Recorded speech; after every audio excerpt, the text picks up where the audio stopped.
5,000 different chemicals used in the textile industry, and most of them are used in wet processing. And that means dyeing and printing and finishing. And as the textile industry is using huge amount of fresh water, they are loaded and discharged with these hazardous chemicals then. And the campaign is aiming really to push brands to eliminate all toxic chemicals till 2020 from their supply chains. And therefore you have to have full transparency first. So I like his idea.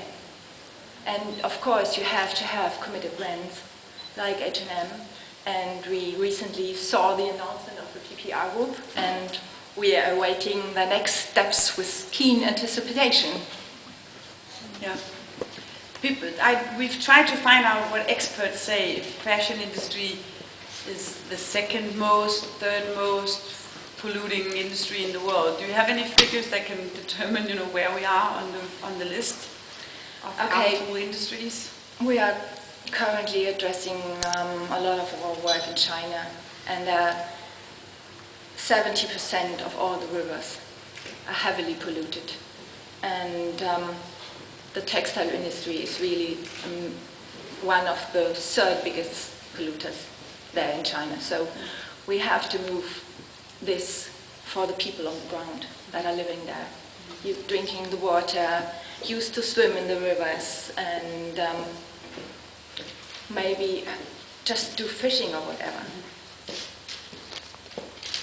This kind of sets, the seriousness of this, and also the fact that the fashion industry globally is one of the world's largest industries, and also adding to the fact that fashion industry has a super strong power in communication to consumers, and it does have also the power to sometimes change our mindsets.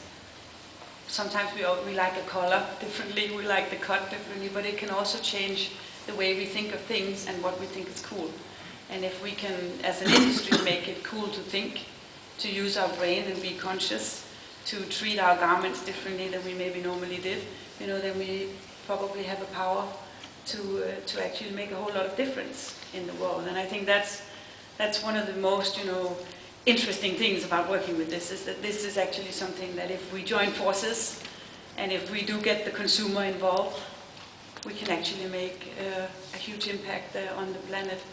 And that's kind of one of the ambitions of creating this entire event.